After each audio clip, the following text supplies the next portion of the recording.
এখানে মানে দাগ কাটা দাগও রয়েছে, পুরো ফেলে দিয়েছে, ওরও রয়েছে পুরো। এই দেখেন, এই দেখুন মেরেছে পুরো, একদম পুরোই হয়ে রয়েছে। ইন্ডিয়ান ফিশ ফোরামের চ্যানেল থেকে সকলকে স্বাগত, অনেক অনেক ভালোবাসা। আজকের যে ভিডিওটা আমি করছি এটা মাছের ভিডিও নয়, আজকের ভিডিও করছি কালকের যে শিকারী দাদাদের সাথে চন্দ্রনগর নোয়াপাড়া পুকুরে একটি ঘটনা ঘটেছে। ওনারা আমাদের ডেকেছে, ওনারা বললেন যে আমাদের বক্তব্যটা একটু নাও, তোমরা আসো। তো আমরা আসতে বাধ্য হলাম। তো ওনারা বলবেন পুরো ডিটেলসে যে কি হয়েছে না হয়েছে, আজকে আপনারা সেটাই জানতে পারবেন। কালকের ওখানে যারা উপস্থিত ছিলেন তারা সবাই আছেন এখানে, দেখুন, দেখে নিন কালকে কি হয়েছে না হয়েছে টোটালটাই ওনারা বলবে। আমি বক্তব্য শুনবো।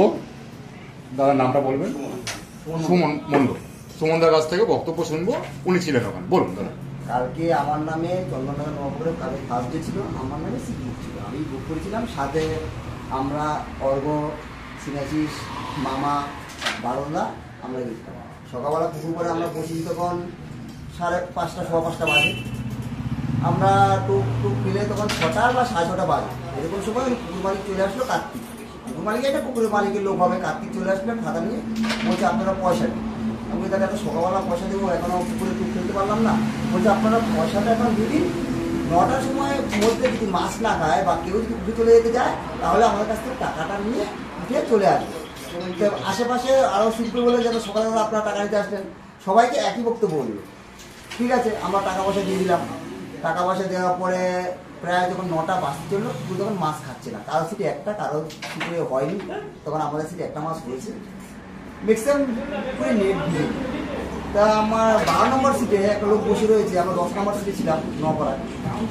12 নম্বর সিটের একটা লোক মামাকে নিয়ে বলছে চলুন তাহলে পুকুর করে মালিকের অফিসে যাই, মাছ তো খাচ্ছে না, তাহলে আমরা চলে যাবো। মামাও সাথে ছিল, বলছে ঠিক আছে চলো। অফিসে গেলাম, আমার কার্তিককে বলা হলো, মালিকের যে অবগত লোক কার্তিক, ওনাকে বলা হলো। উনি বলছে তখন 3-4 জন মিলে যাওয়া হলো। উনি বলছে যে আপনারা বসুন, এখন আর টাকা ফেরত দেবো না, আমরা ভালো একটা ডিসিশন নেব। সেটা কটার মধ্যে নেবে এখন জানাবো না, আমরা সেটা পরে বলি। তো আমরা সারাদিন বসে আছি। দেখ আমাদের 3-4টে মাছ হয়েছে, তারও হয়েছে 3টে, 2টো। ও উত্তমদার ভিডিওতে মানে আছে, 2-একটা মধ্যে ভিডিও করেছে, কারো 4-5টা মাছ হয়েছে, তার নেট বিকিনি এরকম অবস্থা। তখন 3:30 বাজতে চলবে। তখন শিকারিটা আমরা সবাই মিলে আবার মামা মেন যাই, পরে যাই অফিসে। তারপর আর পুকুরে মাছ খাইনি, ও 2-একটা মাছ কারো হয়েছে না হয়েছে আলাদা। অফিসে গিয়ে দেখি উনি শুয়ে আছে। তো ওখানে শিকারি বলে কি হবে, আপনি ডিসিশন নেন, এখন 3:30, 4:30 বাজতে চললো, এখন তো এত বেলা হয়ে গেছে, এখন আর মাছও খাচ্ছে না পুকুরে, একটাও মাছ খাচ্ছে না। বলছে আপনারা যা যা সিটে যান, আমরা যাচ্ছি। উনি বেরিয়ে সিট থেকে ওই পাশের সিট থেকে, মানে 26 নম্বর সিট থেকে ওনাদের 24 নম্বর 25 নম্বর সিট থেকে শুরু করছে যে আমরা ডিসিশন নিয়েছি যে 4,000 টাকা করে নিয়েছি, 1,000 টাকা করে ফেরত দেবো, 3,000 টাকা করে আমরা রেখে দেবো। তো আমরা বললাম যেটা তো কেমন ডিসিশন হলো, পুকুরে মাছ খাই 4,000 টিকিট, এটা তো কোনো, আপনি বললেন যে ভালো একটা ডিসিশন হবে, 9টার সময় উঠতেও দিলেন না। বলছে না, এটাই ডিসিশন, আমরা 1,000 টাকা করে দেবো, যদি আপনারা কেউ যে টাকা নেবেন তো নেবেন, আর যদি না নেন তাহলে সে চলে যেতে পারে, টাকা দেবে না। শিকারে আরও হয়েছে শুরু করলো, আমরাও কথা বললাম, মামাও কথা বলছে, সবাই কথা বলছে, সব শিকারে একসাথে গ্যাদারিং করেছে। মামাকে ইনি, তাই তো? আচ্ছা, আপনি মামা গ্যাদারিং, আর এই যে ভাগনা, তাই তো? হ্যাঁ ভাগনা। তো এনারা দুজন ছিলেন। হ্যাঁ, তাহলে ঘটনাটা, আমরা 5 জনই ছিলাম। তাহলে ঘটনাটা এনাদের সাথে বেশি ঘটেছে, এই দুজনের হলো। ওখানে যাওয়ার পরে উনি বাবার বলছে মানে থ্রেট দিচ্ছে, ওখানকার ছেলেপেলেকে ডেকেও নিয়ে আসলো, কিছু ছেলেপেলে মদ খাইয়ে দাঁড়িয়ে করে গেছিল। বলছে এখানে গ্যাঞ্জাম হচ্ছে, আয় তো। ওনারা বলছে এসে বলছে বলছে আপনার মাছ পেয়েছেন, আমরা 3-4টে মাছ পেয়েছি, 4টে মাছ পেয়েছি। বলছে মাছ পেয়েছেন তো টাকা পাবো, ওইরকম কথা হলো। এরকম কোনো কথা হলো টাকা পাবো না, দেখি 4,000 টাকার মাছ হয়েছে আর আপনি 3,000 টাকা নিচ্ছেন, 1,000 টাকা দিচ্ছেন, এরকম ডিসিশন হলো। তা আমাদের সকালে কেন বলেনি, আমরা বললাম কারণ 9টার সময় উড়ে যেতাম। এই কথাটা বলার সময় উনি ঘুরে অনেকে বলছে আমরা টাকা দেবো কি দেবো না, বা নেবেন কি নেবেন না, আপনার দেবো, আপনার 1,000 টাকা দেবো, যে নেবেন সে অফিস করে নিয়ে যাবেন, আর যে নেবেন না। তো মামা ওনাকে বলছে দাদা আপনি তো 9টার সময়, এরকম বলছে দাদা আপনি 9টার সময় বলেছিলেন যে আপনারা যদি মাছ টাকা 9টার সময় টাকা ফেরত দিয়ে যাবেন, এ কথা বলেছে।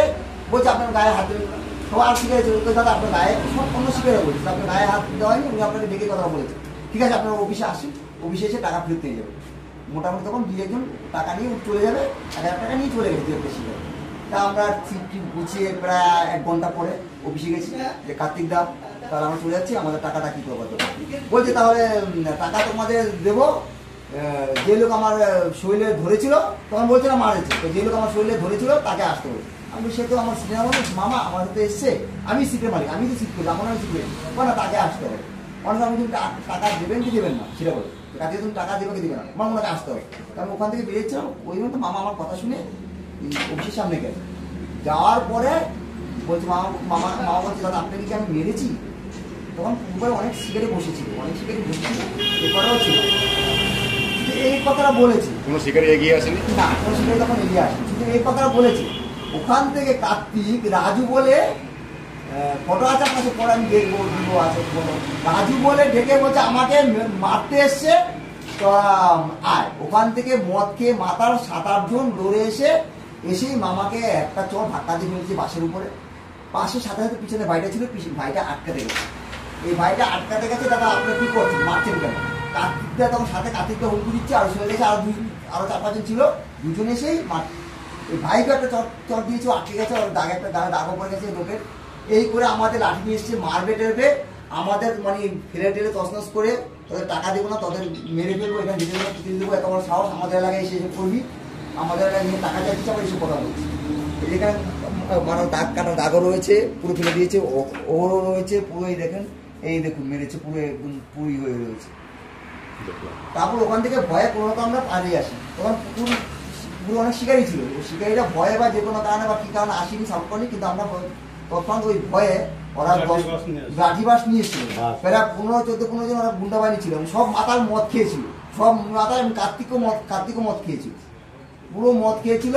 পরে ওখান থেকে ভয়ে আমরা তাদের কী করে পালিয়ে আসবো সেই চিন্তাই করছিলাম, যে আমাদের পারলে মেরে দিবে। এই ঘটনাটা আমরা টাকাও দেয়নি, আমাদের মেরেছে, আমাদের বলছে তত টাকা পয়সা দেবো না, ওরা আমাদের এলাকায় এসে আমাদের সাথে বাড়াবাড়ি করছে, এসে কথা বলছে। আচ্ছা, শুনলাম বক্তব্য। আর একটা কথা এখানে একটু নিয়ে করছি, একটু বলে দাও যে আমাদের ইউটিউবারদের কি দোষ? সাথে ব্যাপারটা হয়েছে, কিন্তু অন্য সব শিকারের সাথে ব্যাপারটা হতে পারে। খুবই শিকারীদের মধ্যে খুবই দুঃখজনক ব্যাপার যে আমরা পুকুরে টাকা দিয়ে মাছ দিতে যাই, আমরা তো বিনা পয়সা মাছ দিই না, আমরা যে টাকার মাছ যাই, আমরা মাসে মাসে আমরা 4-5 দিন পুকুরে যাই, একদিনের টাকার মাছ কিনলে আমরা ঘরে বসে 1 মাস খেতে পারবো, কিন্তু আমরা শখে যাই টাকা দিয়ে মাছ ধরতে। পুকুর মালিকের সাথে আমরা ঝামেলা করতে যাই না, পুকুর মালিকের কিছু করতে না, পুকুর মালিক আমরা টাকা দিয়ে পুকুর মালিক বসতে, কোনোদিন মাছ পাই, কোনোদিন পাই না, কোনোদিন 2টো, কোনোদিন 5টা, কোনোদিন 10টা, কিন্তু আমরা ঝামেলা করি না। ইচ্ছা করে কালকে যে পুকুরে মাছ খেলো না, তার কোনো ভালো ডিসিশন নিল, আমরা সেই খালি সেটাই শুধু বলেছি যে ডিসিশনটা আমরা ভালো নিই, তারপরে আমরা ভালোভাবে প্রেক্ষিতে আমাদের আজকে এই কাজ করালো। হ্যাঁ, আরেকটা কথা আজকে না বললেই নয়, সেটা বলতে হয়। আমি ইন্ডিয়ান ফিশ ফুরানল্যান্ড উত্তমদা এবং দ্বীপ থেকে ফোন করে ডেকেছি আজকে যে আমাদের শিকারীদের এই পরিস্থিতি একটু তুলে ধরা জন্য। তারা আমাদের কথা সাড়া দিয়েছে এবং এসে খুব ভালো লাগলো, তাদের প্রতি আমাদের অনেক কৃতজ্ঞ, খুব ভালো লাগলো। আমাদের কি দোষ আছে? ইউটিউবদের কোনো দোষ নেই, কিছু নেই, করে নেই, ইউটিউবটা যথেষ্ট ভালো, কোনো দোষ নেই। অনেকে আমাদের বাজে কথা বলছে, উত্তমদাকে এবং দ্বীপকেও অত্যন্ত মনে গভীরতা অত্যন্ত শ্রদ্ধা এবং ভালোবাসা, যে ওনারা আমরা বলেছি এক কথা চলে এসেছি যে প্রতিবেদনটা করার জন্য। আমরা গ্রুপের পরে এটা দেবো এবং যারাও দেবে চ্যানেলে। আমি ছোট্ট ভাই একটা কথা বলি, যারা ইউটিউবারদের গালিগালাজ করছে বা কটূক্তি করছে, তারা যেন এটা না করে, কারণ ইউটিউবারদের হাত না এটা। কোনো পুকুর মালিককে কোনো ইউটিউবার বলেনি যে মারামারি করো বা কোনো শিকারীর সাথে দুর্ব্যবহার করো। ইউটিউবারদের কিছু বলে লাভ নাই, তারা তাদের ব্যক্তিগত কাজ করে, আর তাদের জন্যই আমরা আমাদের প্রতিবেদনগুলো বা মাছ ধরার ভিডিওগুলো দেখতেও পাই, আনন্দও পাই, আর কোথাও যাওয়ার জন্য যে উৎসাহ হয় সেই উৎসাহটাও আমরা তাদের জন্য পাই। তাই তাদের কিছু বলে লাভ নাই। বর্তমান সময়ে ইউটিউবার যোগাযোগের জন্য আমরা সোশ্যাল মিডিয়া পেয়ে মাছ ধরতে অনেক দূরেও যাই, কারণ আমরা তাদের সাথে যুক্ত হয়ে লোকেশন থেকে শুরু করে প্রত্যেকটা সাহায্য আমরা তাদের কাছ থেকে পাই। তাই কেউ যেন ইউটিউবারদের কোনো খারাপ কথা না বলে, এটা আমার শেষ কথা। ধন্যবাদ আপনাকে, খুব ভালো লাগলো। তো আমি পুকুর মালিক পক্ষদের বলবো, সকল যারা পুকুর চালান তাদেরই বলবো যে শিকারী বন্ধুরা সবাই যায় আপনাদের এলাকায়, ওখানে কোনো ঝুট ঝামেলা কিছু হলে সেটা আপনাদের কন্ট্রোল করা উচিত, আপনাদের গাইড দেওয়া উচিত, তাদের সাথে যাতে কিছু না হয়। দূর দূরান্ত থেকে আসে শিকারী বন্ধুরা, অনেকে মাছ পায়, অনেকে মাছ পায় না, খালি হাতে চলে যায়, মন খারাপ করে চলে যায়। কিন্তু সেই জায়গায় যদি এসে কোনো ঝুট ঝামেলা হয় সেইগুলো মালিক পক্ষকে অবশ্যই দরকার দেখা। কিন্তু মালিক পক্ষর লোকজন যদি এরকম করে তাহলে কি করে চলবে? আপনি পুকুরের টাকা ইনভেস্ট করছেন, আপনি মাছ দিচ্ছেন, তার যদি শিকারি চলে আসবে তা নয় দাদা। আপনার দায়িত্ব আছে, একটা বড় দায়িত্ব আছে। সকল মালিককেই বলছি, পুকুর মালিককে কমসে কম যদি কিছু পারেন আর না পারেন অবশ্যই ভালোবাসাটা রাখবেন, ব্যবহারটা ভালো করবেন, এটাই ওনাদের কাছে বড়। আর অনেক দূর দূর থেকে যায়, মাছ না পেলে সত্যি খারাপ লাগে, যাতে মাছটা খায় সেই ব্যবস্থাটা আপনারা করবেন, এটা মালিক পক্ষকে অনুরোধ। তো আর বেশি কিছু বললাম না, যদি কিছু ভুল বলে থাকে এটা অবশ্যই যে এটা অবশ্যই যে মালিক পক্ষর তরফ থেকে প্রত্যেকটা শিকারীকে একটা সেফটি এবং সিকিউরিটি দেওয়াটা উচিত। কারণ তারা এত দূর থেকে যাচ্ছে এবং বিভিন্ন রকম জায়গায় তারা যায়, যে সমস্ত লোকেশনগুলোতে মাছ ধরা হয় সেগুলো কিন্তু খুব একটা মানে মানে মানে সুবদ্ধ ভালো লোকেশন নয়, দুর্বোধ্য জায়গার মধ্যে দিয়ে তারা মাছ ধরতে যায়। সেখানে বিভিন্ন রকমের মানে সাপ থেকে শুরু করে সব কিছু কিন্তু মানে বিভিন্ন রকমের সংশয় কিন্তু তারা যায়। সুতরাং বিভিন্ন রকম দুর্ঘটনা কিন্তু তারা সম্মুখীন হতে পারে। তো সুতরাং মালিক পক্ষ থেকে এটুকুনি আমার মানে মালিক পক্ষদের কাছে একটা অনুরোধ যে শিকারীদের একটা সেফটি এবং সিকিউরিটি এটা আপনারা প্রোভাইড করুন, এটা আপনাদের দায়িত্ব। পুকুর পাড়ে যাতে কোনো শিকারী এরকম সমস্যার মধ্যে না পড়ে, এটা আমাদের অনুরোধ আর কি। একদম। আর আমি সব শিকারীদের বলছি, যারা গ্রুপে চন্দননগর গ্রুপে করছিলাম, সকাল থেকে কম করছিলাম, সব শিকারীদের বলবেন দেখেন আজকে আমাদের এই ঘটনা করছে, বিনা দোষে আমাদের উপর অত্যাচার হচ্ছে। সব শিকারী যদি আমরা যদি এক না হই, আমাদের আজকে আমার সাথে হচ্ছে, কালকে আপনার সাথে হতে পারে, কালকে অন্য কার সাথে হতে পারে। কারণ একটা সুযোগ পেয়ে যাবে, সুবিধা পেয়ে যাবে কাটছি। উনি তো একটা মানে বাজে লোক, তো অবশ্যই বাজে জানি না। আর মালিক, মেন মালিকটাকে আমি চিনি না। কালকে যা ব্যবহার করেছে কার্তিক, মালিক অশ্লীল আচরণ তো করেছে এবং এত গায়ে জোর দেখেছে গুন্ডা বাহিনী নিয়ে এসে যে আমাদের ওখান থেকে মেরেই ফেলবে এরকম ব্যবস্থা করেছে। আমরা কি করেছি? আমরা বলেছি আপনার ডিসিশনটা ভালো হয়নি দাদা, ডিসিশনটা বাজে হয়েছে, আমার ডিসিশনটা আমরা পছন্দ করছি না, ডিসিশনটা চেঞ্জ করুন। তাই বলে আজ কালকে আমাদের কথা বলছি সব শিকারী, আমি আবার বলছি সব শিকারীরা একসাথে বলছি, একসাথে না হলে এর কোনো উত্তর অ্যান্সার খুঁজে পাওয়া যাবে না। এবং নোয়াপাড়া চন্দননগর পুকুরের কার্তিকের বিরুদ্ধে এবং চন্দননগর নোয়াপাড়া পুকুরের বিরুদ্ধে কোনো অ্যাকশন না অবশ্যই প্রয়োজন। আমি সব শিকারীকে অনুরোধ করছি, সবাই একাত্র হয়ে এই অনুরোধটা আমরা রাখবো। নমস্কার, বক্তব্য শুনলাম, খুব ভালো লাগলো। যাই হোক, এটা সবাই দেখতে পাবে, সবাই জানবে। এবার যার যার ব্যক্তিগত ব্যাপার, কতটাকে কি সাপোর্ট করবে না করবে ঠিক জানি না। তো আমি বলবো আপনারা সবাই এক থাকবেন।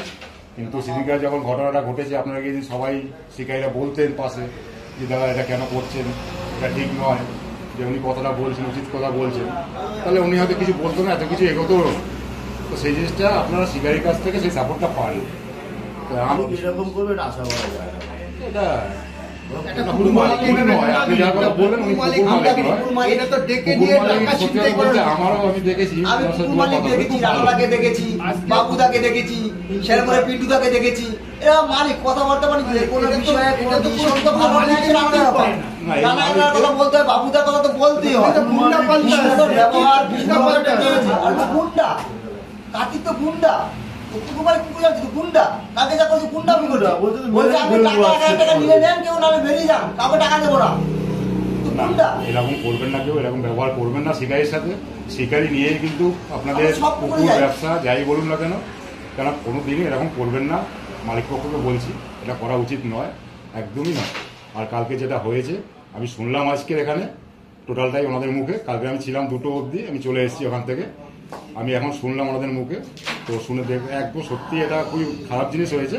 এটা একদম উচিত না, কেউ এরকম কোনোদিন করবেন না কোনো শিকারীর সাথে।